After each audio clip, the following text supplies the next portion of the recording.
गणेश पंचरत्नम् मुदाकराक्तमोदकं सदा विमुक्तिसाधकं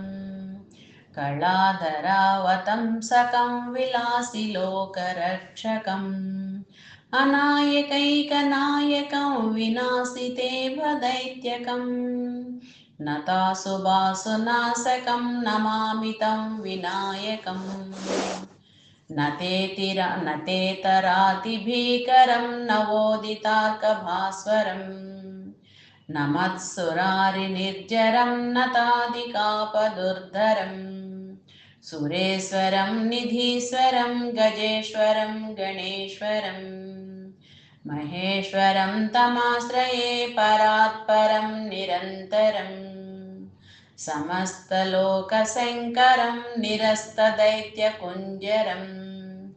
तरेतरोदरं वरं वरे भवक्त्रमक्षरम् कृपाकरं क्षमाकरं मुदाकरं यशस्करम् मनस्करं नमस्कृतां नमस्करोमि भास्वरम् अकिञ्चनातिमार्जनं चिरन्तनोक्तिभाजनम्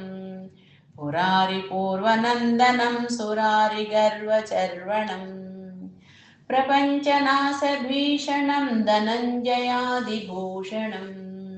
कपोलदानवारणं भजे पुराणवारणम्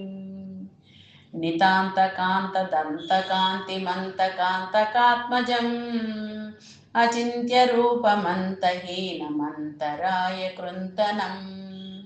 हृदन्तरे निरन्तरं वसन्तमेव योगिनां